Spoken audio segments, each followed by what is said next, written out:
नमस्कार दोस्तों, स्वागत है आप सभी का प्रीलिम्स मंत्रा में। आज की डेट है 31 मई 2023। आज के मुख्य मुद्दे हम कवर करने वाले हैं इंडियन एक्सप्रेस से और द हिंदू से। आइए देखते हैं इंडियन एक्सप्रेस में कौन कौन से मुद्दे हमारे न्यूज़ में रहे हैं। तो सबसे पहले हम जानेंगे लाइट वेट पेमेंट सिस्टम के बारे में। अभी आरबीआई की एक एनुअल रिपोर्ट पब्लिश हुई है। इसमें कहा गया है कि इंडिया एक ऑल्टरनेटिव ढूंढना चाहता है यूपीआई, एनईएफटी और आरटीजीएस का। अब ये जो सभी सिस्टम है ये लार्ज वॉल्यूम ऑफ ट्रांजैक्शन के लिए यूज किए जाते हैं। जैसे अगर मैं कहूं कि मेरे को 1 लाख रुपए ट्रांसफर करना है तो इसके लिए ये सिस्टम यूज किया जाएगा। या आप ये देखिए कि इनमें आप बहुत सा हार्डवेयर और सॉफ्टवेयर को इस्तेमाल करते हैं और इसमें कई बार आपके सर्वर भी डाउन हो जाते हैं। जैसे एग्जांपल देता हूं, एक बार मैं कहीं जूस पीने गया था तो हुआ ये कि मैं पेमेंट करने लगा और मेरा यूपीआई सर्वर जो था, बैंक सर्वर, वो डाउन हो गया। अब इसकी वजह से क्या हुआ कि मेरे को आधा घंटा वहां पर वेट करना पड़ा उस पर्सन को पैसे देने के लिए, क्योंकि मैं कैश कैरी नहीं करता हूं। तो ये इस तरह का डाउन टाइम यहां पर देखने को मिल जाता है।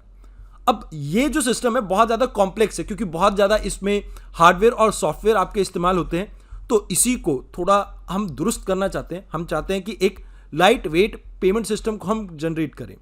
अब इसका यूटिलाइजेशन क्या रहेगा, तो इसे आपको समझना होगा कि मान लीजिए किसी भी तरह की कोई इमरजेंसी आ जाती है।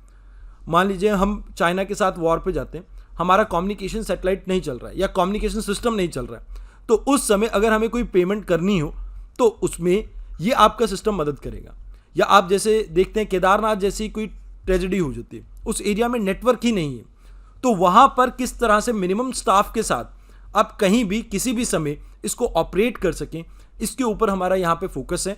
यहाँ पर हम इंश्योर करेंगे कि जीरो डाउन टाइम हमें देखने को मिले, मतलब किसी भी सिचुएशन में आप ट्रांजैक्शन कर सके, इस चीज़ को हम इंश्योर करेंगे। इसी वजह से कई बार इसे बंकर भी कहा जाता है। जो जैसे आपने बॉर्डर फिल्म में देखा होगा ना, जहां आप देखते हैं कि एक बंकर सा क्रिएट किया जाता है, तो वैसा ही एक बंकर यहाँ पे क्रिएट करने की कोशिश कर रहे हैं हम अपने मॉनेटरी सिस्टम में, ताकि इसे फ्यूचर रेडी कर सके कि किसी भी तरह की कोई इमरजेंसी आती है, एक्सीजेंसी आती है, तो उस सिचुएशन के लिए हम तैयार रहें। आइए अब बात करते हैं अगले आर्टिकल की। ई रूपी वर्थ 5.7 करोड़ इन सर्कुलेशन। अब आप सभी को पता है कि 1 दिसंबर 2022 को हमने अपनी सेंट्रल डिजिटल बैंक करेंसी को लॉन्च कर दिया था। अब इस करेंसी की सर्कुलेशन की बात की जाए तो किस किस चलन में है, तो 50 पैसे की फॉर्म में, 1 रुपए की फॉर्म में, 2 रुपए की फॉर्म में, 5, 10, 20 और 50 रुपए की फॉर्म में ये मिलती है। अभी लगभग 5 करोड़ 70 लाख रुपए आपकी सर्कुलेशन में। अब यहां आपको एक दो चीजें जो याद रखनी है वो ये है कि ये एक तरह की आपकी डिजिटल करेंसी है जो पेपर फॉर्म करेंसी की तरह ही है। मतलब जैसे आप क्रिप्टो करेंसी में देखते हैं ना कि जो लीगल टेंडर नहीं है, अभी ये सेंट्रल बैंक ने आपके इशू की है, तो ये आपका एक लीगल टेंडर है। तो पहली चीज आपको ये याद रखना है कि ये लीगल टेंडर है। सेम एज आपकी जो फिएट करेंसी है वैसी ही एक करेंसी है ये। मतलब आप इसे एक्सचेंज भी कर सकते हैं एक फॉर्म से दूसरी फॉर्म में। मतलब आप चाहें तो इससे गोल्ड खरीदना हो, सिल्वर खरीदना हो, या इसे नोट्स में ट्रांसफर करना हो, उससे भी आप इसे ट्रांसफर कर सकते हैं। इसके अंदर जो टेक्नोलॉजी यूज की गई है वो आपकी ब्लॉकचेन टेक्नोलॉजी है। बट क्योंकि जो आपकी बिटकॉइंस हैं ये भी एक ब्लॉकचेन टेक्नोलॉजी पे बेस्ड करेंसी है, बट ये पहली चीज लीगल टेंडर नहीं है, क्योंकि कोई भी आपका सेंट्रल बैंक इसे इशू नहीं कर रहा है, खासकर इंडिया का सेंट्रल बैंक इशू नहीं कर रहा है। और दूसरी बात जो आपको यहाँ पे याद रखनी है कि बिटकॉइंस जो हैं ये कौन इशू करता है, कहाँ पर सर्कुलेट होते हैं, इसके बारे में पता लगाना मुश्किल है। बट यहाँ पर आपकी ट्रांसपेरेंसी रहेगी इस करेंसी में। तो इसके बारे में आपको इतना ही जानना था। वैसे एक चीज़ आप ये भी याद रखना, भारत पहली ऐसी कंट्री नहीं है जिसने इस तरह की कोई डिजिटल करेंसी लॉन्च की हो। सॉवरेन के बारे में आप शायद जानते हो, मार्शल आइलैंड की एक करेंसी है। इसके बारे में आप थोड़ा ध्यान रखना, क्योंकि हो सकता है यूपीएससी आपसे कह दे एक स्टेटमेंट में कि इंडिया पहली ऐसी कंट्री है, तो ऐसा नहीं है। आइए अब बात करते हैं अगले आर्टिकल के बारे में। चाइना ने एक नया मिशन लॉन्च किया है, दैट इज शिंजुव 16, जिसका मतलब है डिवाइन वेसल। अब इसमें इन्होंने क्या किया है, पहली बार 3 सिविलियंस को ये लोअर अर्थ ऑर्बिट में लेके जा रहे हैं। कहाँ पे, टियांगोंग स्पेस स्टेशन पे, जहाँ पर ये लगभग 5 महीने के लिए रहेंगे। इससे जो पिछला मिशन था उसमें 3 आपके आर्मी पर्सनल को यहाँ पे भेजा गया था। अब उन्हीं को ये 3 सिविलियन रिप्लेस करेंगे। ऐसा पहली बार है जब चाइना ने स्पेस सेंटर पे अपने किसी सिविलियन को भेजा है। अब इनका काम क्या रहेगा, ये सभी रिसर्च कंडक्ट करेंगे, जैसे क्वांटम टेक्नोलॉजी के ऊपर। इसके साथ साथ हाई प्रिसीजन स्पेस टाइम के ऊपर ये फोकस करेंगे, सिस्टम फ्रीक्वेंसी के ऊपर फोकस करेंगे, ओरिजिन ऑफ लाइफ के ऊपर फोकस करेंगे। इन सभी एरियाज पे ये रिसर्च करेंगे। इसके साथ साथ आपको ये भी याद रखना है कि इसे लॉन्च किया गया था मार्च 2F करियर के थ्रू या आपके रॉकेट के थ्रू, जिसके ऊपर वाले पार्ट को इन्होंने सिंज ऑफ 16 कहा है, यानी एक स्पेस क्राफ्ट है ये आपका सिंज ऑफ 16। आइए अब बात करते हैं अगले अभी रिसेंटली एक आर्टिकल पब्लिश हुआ था जिसमें फोकलेट पेंडुलम के बारे में द हिंदू में भी पब्लिश हुआ था, बट वहाँ ये आर्टिकल इतना अच्छा नहीं था। इंडियन एक्सप्रेस में काफ़ी डिटेल में ये कवर किया गया है। तो आइए जानते हैं पार्लियामेंट में इंस्टॉल्ड इस फोकलेट पेंडुलम का क्या मकसद है, क्या मतलब है। इस आर्टिकल में हम बात करेंगे फोकलेट पेंडुलम के बारे में, जो कि अभी रिसेंट टाइम में आपका न्यूज़ में रहा है। अब इसे इंस्टॉल किया जा रहा है पार्लियामेंट की बिल्डिंग में। अब ये इंपॉर्टेंट क्यों है इसे समझते हैं हम। देखिए, इंडिया में अगर हम बात करते हैं, हमारे पास है फंडामेंटल ड्यूटीज़। फंडामेंटल ड्यूटीज़ किस आर्टिकल के अंडर आती है, जरा कमेंट बॉक्स में बताना। वैसे मैं भी बता देता हूँ, आर्टिकल 51 क्लॉज ए।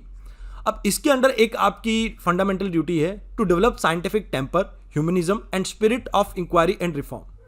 अब ये जो आपका आर्टिकल है, ये कहीं ना कहीं ये बात करता है कि इंडिया के अंदर हम साइंटिफिक स्टडी को प्रमोट करेंगे।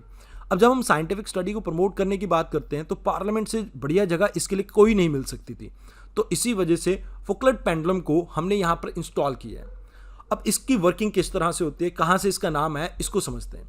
देखिए, एक फ्रेंच साइंटिस्ट थे जिनका नाम था लियोन फोकलेट। इनके नाम पे ये पेंडुलम का नाम पड़ा है। अब इन्होंने क्या किया था, एक ऊंची सी जगह पर इन्होंने एक स्ट्रिंग के थ्रू एक हैवी वेट को बांध दिया और जिसके बाद इसे 2 और 4 मूवमेंट कराई, मतलब आगे और पीछे की तरफ धक्का दिया। अब इसके बाद हुआ ये कि जिस तरह से धरती रोटेट करती रही उस हिसाब से इसकी डायरेक्शन भी चेंज होती रही पेंडुलम की। अब आप सोच रहे होंगे कि इसमें क्या बड़ी बात है। देखिए, 1851 से पहले ऑल्दो ये पता लग गया था कि धरती घूमती है, रोटेट करती है, बट इसके लिए कोई साइंटिफिक प्रूफ नहीं था। तो यहाँ पर अब जैसे अगर हम अपनी बात करें तो हम धरती के ऊपर खड़े होते हैं, ग्रेविटी के कारण हमें धरती की रोटेशन का महसूस नहीं होता है, मतलब धरती अगर घूम भी रही है हमें पता नहीं लगेगा। बट जैसे ही हम एक थोड़ी हाइट पे जाते हैं और धरती से डिटैच होते हैं तो हमें समझ में आता है कि धरती घूम रही है। तो यही ये डेमोन्स्ट्रेट करने के लिए पहली बार एक्सपेरिमेंट आपका कंडक्ट किया गया था 1851 में। अब 1851 में ये जब एक्सपेरिमेंट कंडक्ट किया गया तो ये एक तरह का आपका डायरेक्ट विजुअल एविडेंस बन गया कि धरती घूमती है, ऐसा पहली बार हुआ था। और ये एक्सपेरिमेंट पब्लिक में कंडक्ट किया गया था। बट ये हर जगह नहीं होता है, इसको आपको समझना होगा। अगर आप पोल्स पे चले जाते हैं, चाहे नॉर्थ पोल पे चाहे साउथ पोल पे, वहां पर 24 घंटे के अंदर ये आपका पेंडुलम अपनी ओरिजिनल पोजीशन पे आ जाता है, मतलब एक कंप्लीट अपनी रोटेशन पूरी कर देता है जैसे भी वो घूम रहा होता है। इसमें जो आपका पेंडुलम है वो अलाइंड होता है एक्सिस से, जो कि आपकी अर्थ की रोटेशन की एक्सिस होती है उससे। अब जब अलग अलग लैटिट्यूड पे जाते हैं तो वहां पर देखते हैं कि ये टाइम जो है आपका इंक्रीज भी हो जाता है। जैसे भारत के केस में लगभग 48 घंटे से ज़्यादा इसमें लगेंगे इस पेंडुलम को अपनी ओरिजिनल पोजीशन पे आने पे। लेकिन अगर हम इक्वेटर की बात करें तो ये फोकलेट जो पेंडुलम है ये यहाँ पे वर्क नहीं करता है। इसके अलावा इसे डिज़ाइन किसने किया है, याद रखना, central research and training laboratory ने। इसकी फुल फॉर्म है national council for science museum, जो कि मिनिस्ट्री ऑफ कल्चर के अंडर आती है और इसमें इसका साथ देता है डिपार्टमेंट ऑफ साइंस भी। तो इसके बारे में इतना ही जानना जरूरी था। आइए अब बात करते हैं अगले आर्टिकल की। इस आर्टिकल में बताया गया है कि इस साल भारत शंघाई कोऑपरेशन ऑर्गेनाइजेशन की जो समिट है इसे होस्ट करने वाला है। बट पहले हम इसे फिजिकली होस्ट करने वाले थे, अब कहा जा रहा है कि इसे वर्चुअल होस्ट किया जाएगा। इसके पीछे कोई भी रीज़न नहीं दिया गया है। तो यहाँ पर एक बार हम समझ लेते हैं कि ये पहली बार है कि भारत इसकी चेयरमैनशिप अक्वायर कर रहा है। ये 22nd आपकी समिट है इसकी, जिसमें मतलब पहली बार भारत इसे चेयर करेगा। अब इंडिया की इस बार की थीम क्या है, टुवर्ड्स अ सिक्योर। अब सिक्योर क्या है, ये 2018 में मोदी जी ने एक निमोनिक्स दिया था। इसकी फुल फॉर्म है security, economy and trade, connectivity, unity, respect for territorial sovereignty and integrity and environment. तो हमारा जो फोकस है इन सभी पार्ट पे रहेगा। इसके अलावा हमने कुछ नए पिलर भी इसमें ऐड किए, जैसे स्टार्टअप एंड इनोवेशन, इसके ऊपर हमारा फोकस रहेगा। ट्रेडिशनल मेडिसिन, जैसे इंडिया में आपको आयुर्वेदा देखने को मिलता है, इसके अलावा यूनानी और बहुत सी अलग अलग प्रैक्टिसेस देखने को मिलते हैं, इसे किस तरह से प्रमोट किया जाए इसके बारे में यहाँ पे बात होगी। डिजिटल इंक्लूजन के ऊपर फोकस होगा, यूथ एम्पावरमेंट के ऊपर फोकस होगा एंड शेयर्ड बुद्धिस्ट हेरिटेज के ऊपर हमारा फोकस रहेगा।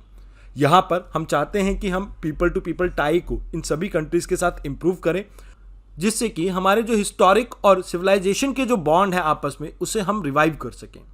आइए अब जान लेते हैं शंघाई कोऑपरेशन के बारे में भी, जो 1996 में शंघाई 5 के नाम से जानी जाती थी। इसके उस समय मेंबर थे जो भी आपके जैसे सोवियत यूनियन की कुछ कंट्रीज थी, जैसे रशिया, कजाकिस्तान, किर्गिस्तान, तजाकिस्तान, इसके अलावा यहाँ पे चाइना। इन सब ने मिलकर उस समय अपने बॉर्डर डिमार्केशन एंड डिलिमिटेशन के लिए आपस में बातचीत स्टार्ट की, जिसे कहा गया शंघाई 5। इसके बाद 2001 में इसमें एंट्री होती है उज्बेकिस्तान की, जिसके बाद इसे कहा जाता है शंघाई कोऑपरेशन ऑर्गेनाइजेशन। इसके तुरंत बाद अगले साल इसका चार्टर आता है और 2003 में ये ऑर्गेनाइजेशन आपकी फोर्स में आती है। अब यहां पर एक चीज याद रखना, 2017 में इसमें ऐड किए गए थे इंडिया और पाकिस्तान, और अभी आने वाले समिट्स में किसी में भी आपके पार्ट बन सकते हैं ईरान और बेलारूस भी इस समिट के, यानी कि इस ऑर्गेनाइजेशन के ये 2 आपके परमानेंट मेंबर और हो जाएंगे। अब यहां पे एक बात याद रखना, तुर्कमेनिस्तान जो यहां पर मेंशन नहीं है, ये भी इसका एक परमानेंट इनवाइटी रहता है, तो इसे भी इस मीटिंग में बुलाया गया है। इसके अलावा कई ऑब्जर्वर भी हैं, ऑब्जर्वर कंट्रीज, इनके बारे में आप पढ़ सकते हैं। बट ये आप ये याद रखना कि ये एक permanent inter governmental international organization है जो कि आपकी डील करती है इस पूरे एरिया, यूरेशियन पूरे पार्ट की स्टेबिलिटी, सिक्योरिटी और पीस के लिए। अब यहाँ पर ये एक तरह की आपकी Eurasian politic, economic and military organization के तौर पे काम करती है, जो एक तरह से काउंटर करने की कोशिश कर रही है नाटो को। तो यहाँ आप इसको याद रखना। आइए अब बात करते हैं अगले आर्टिकल की। अभी कुछ भारत के साइंटिस्ट ने एक्सोप्लैनेट को ढूंढा है। अब ये एक्सोप्लैनेट क्या होता है? देखिए, अगर मान लीजिए हमारे सोलर सिस्टम के बाहर आपको कोई भी प्लैनेट देखने को मिलता है, इसे एक्सोप्लैनेट कहा जाता है। अब ये जो एक्सोप्लैनेट है, इनमें एक खूबी रहती है कि ये किसी एक टाइप के नहीं होते हैं, ये अलग अलग टाइप के हो सकते हैं। जैसे अर्थ लाइक हो सकते हैं, टेरेस्ट्रियल प्लैनेट जो रॉकी स्ट्रक्चर से बने हो। इसके अलावा आपको छोटे मोटे नेपट्यून टाइप के प्लैनेट भी देखने को मिल जाते हैं, जिसमें बहुत ज़्यादा गैस रहती है, जिसमें हीलियम और हाइड्रोजन आपकी डोमिनेंट गैसेज रहती हैं। साथ के साथ आपको सुपर अर्थ भी देखने को मिल जाते हैं इनमें, जो अर्थ से लगभग 2 या 3 टाइम या उससे भी ज़्यादा बड़ी हों। और इसके अलावा आपको गैस जाइंट भी देखने को मिल जाते हैं। अभी हम जिसके बारे में बात करने वाले हैं, ये भी एक गैस जाइंट है जो कि TOI 4603 स्टार के इर्द गिर्द घूमती है। इस स्टार को कई बार HD 245134 के नाम से भी जाना जाता है। अब ये जो आपका सुपर जायंट गैस वाले प्लैनेट रहते हैं, ये जुपिटर के तुलना में रहते हैं या सैटर्न की तुलना में रहते हैं। अभी जो हमें देखने को मिला है, ऐसा पहली बार है कि जिसका मास लगभग 13 गुना ज़्यादा है आपके जुपिटर से।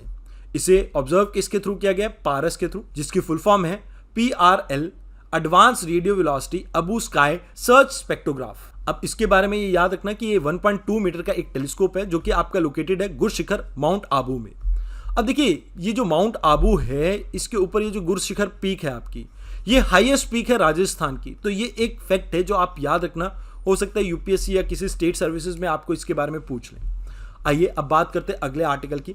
अभी रिसेंटली पुराना किला में हमने एक्सकवेशन की है, जहां पर खुदाई के समय हमें प्री मॉरियन एरा के कुछ साइंस देखने को मिले हैं। अब यहां पर इन टोटल 9 कल्चरल लेवल्स को हमने आइडेंटिफाई किया है, जहां पर हमें पेंटेड ग्रे वेयर पोट्री देखने को मिले लगभग 1200 से 600 BC पूर्व की। वैकुंठ विष्णु राजपूत इरा की 900 साल पुरानी हमें कुछ यहाँ पर एंटीक्स देखने को मिले। टेराकोटा प्लेग के हमें गॉडेस गजलक्ष्मी की एक मूर्ति देखने को मिली है, दैट इज गुप्ता पीरियड की है। टेराकोटा रिंग वेल देखने को मिला मौर्यन पीरियड का हमें। इसके साथ साथ आपको याद रखना है कि यहाँ पर एक 4 रूम कॉम्प्लेक्स देखने को मिला है, कुछ बीड्स, कुछ सील्स, कॉपर कॉइन्स, ये सभी देखने को मिले हमें सुंगा कुषाण काल के। अब यहाँ पर एक और चीज भी है, बोन नीडल भी यहाँ पे देखने को मिली है आपको सुंगा कुषाण टाइम की। ये एक हो सकता है ट्रेड सेंटर रहा हो, क्योंकि यहाँ पे हमें बहुत से कॉइन भी देखने को मिले हैं और कुछ सील्स भी देखने को मिली है, यानी मोहर। अब इसे बिल्ड किसने किया था? शेरशाह सूरी और हुमायूं, मतलब जो मुगल एम्परर थे, उन्होंने इसे बिल्ड किया था। इसमें एक मॉस्क देखने को मिलते हैं, किला-ई कुहान एक मॉस्क है यहाँ पे, जो कि इंडो इस्लामिक आर्किटेक्चर का एक मेजर ब्लेंड है। इसके अलावा यहाँ पे आपको देखने को मिलता है Sher Mandal, that is a step well found in this area. तो ये कुछ इंपॉर्टेंट फैक्ट्स हैं जो आपके एग्जाम में आपकी हेल्प कर सकते हैं। आइए अब बात करते हैं अगले आर्टिकल की। अभी RBI ने अपनी एनुअल रिपोर्ट में ये प्रेडिक्ट किया कि जो फाइनेंशियल ईयर 2024 है, इसमें भी भारत का ग्रोथ रेट काफ़ी अच्छा रहने वाला है। अब इसमें पॉजिटिव क्या है हमारे सामने कि इन्फ्लेशन जो है वो काफ़ी कम हो रही है। इसके साथ साथ हमारी मैक्रो इकोनॉमिक पॉलिसीज़ काफ़ी स्ट्रांग है, जिसकी वजह से आने वाले समय में भी हम अच्छा परफॉर्म करेंगे। इसके साथ साथ ग्लोबल लेवल पे जो सप्लाई चेन की रीअलाइनमेंट देखने को मिल रही है, इससे भी भारत को फायदा होगा। प्लस जो कमोडिटी प्राइस है वो भी अभी कम है, इसकी वजह से आप ये देखेंगे कि भारत की ग्रोथ रेट काफ़ी अच्छी रहेगी। लेकिन हमारे सामने 2 मेजर चैलेंजेस भी हैं। ग्लोबल इकोनॉमी में स्लो डाउन देखने को मिल रहा है, खासकर अगर हम बात करते हैं मेजर इकोनॉमी जैसे यूरोपियन यूनियन और USA। यहाँ पर पहले की तुलना में आपका जो ग्रोथ रेट है वो कम हो रहा है, लोगों की परचेजिंग पावर घट रही है। जिसके कारण आप ये देखेंगे कि इंडिया का जो एक्सपोर्ट है वो डिक्लाइन करेगा और इससे इंडियन इकोनॉमी के ऊपर भी हल्का फुल्का असर देखने को मिल सकता है। इसके अलावा जियोपॉलिटिकल टेंशन जैसे यूक्रेन वॉर और इसके अलावा चाइना और यूएसए के बीच में जो कोल्ड वॉर चल रहा है, इसके कारण आप देखेंगे कि जो कमोडिटी के प्राइस हैं वो वापस से राइज कर सकते हैं। इस आर्टिकल में 2 टर्म यूज की गई हैं, एक आपकी ग्रॉस वैल्यू एडिड और दूसरा ग्रॉस डोमेस्टिक प्रोडक्ट। इन दोनों को हम समझते हैं क्या है ये। देखिए, अगर हम बात करें ग्रॉस वैल्यू एडिड की तो आप इसे इस तरह से समझिए, मान लीजिए 1 किलो गेहूं है मेरे पास जिसकी कीमत है 30 रुपये। अब इसका मैं आटा पिसवाता हूँ जिसकी कीमत हो जाती है लगभग 50 रुपये 1 किलो की। अब इसके बाद इसकी मैं चपाती बनाता हूँ। अब मान लीजिए 1 किलो आटे में 10 या 15 चपाती आपकी बन जाती है। हाइपोथेटिकली लेते हैं 10 चपाती बनती है। अब 10 चपाती 10 रुपये के हिसाब से बेची जाए तो लगभग 100 रुपये इसके बनेंगे। अब इन टोटल यहाँ पर अगर हम देखें, पहली कीमत हमने 30 रुपये जोड़ी। अब दूसरी में इनपुट कॉस्ट को आप रिमूव कर दीजिए, ये 30 रुपये हटा दीजिए, बाकी जो बचा आपका 20 रुपये उसे आप यहाँ पर नोट डाउन कर दीजिए। और तीसरी बारी में आप क्या करेंगे, जो चपाती है इसमें से ये जो इनपुट कॉस्ट है इन दोनों की, इनको निकाल दीजिए, बाकी जो बचा 50 रुपये आप यहाँ पे लिख देंगे। इन टोटल यहाँ पर देखा जाता है कि जीडीपी की वैल्यू कितनी है, 100 रुपये ही है। अब ये तो छोटी कैलकुलेशन है इसलिए ईजी रहता है कैलकुलेट करना, बट अगर इकोनॉमी की बात करें तो वहाँ पर हमारे पास बहुत से सेक्टर हैं, उसमें बहुत से प्रोडक्ट हैं, तो ये काफ़ी टफ भी रहता है। अब इसके साथ साथ अगर ग्रॉस डोमेस्टिक प्रोडक्ट की बात की जाए तो ये आप ये कह सकते हैं कितना गुड्स एंड सर्विसेज एक फाइनेंशियल ईयर में एक जोग्राफिकल एरिया में प्रोड्यूस होता है, उसकी मॉनेटरी वैल्यू को अगर हम सम अप कर दें तो ये आपका ग्रॉस डोमेस्टिक प्रोडक्ट बनता है। चाहे इसमें कोई फॉरेनर इंडिया में रह रहा हो, उसकी भी इनकम इसमें जुड़ेगी।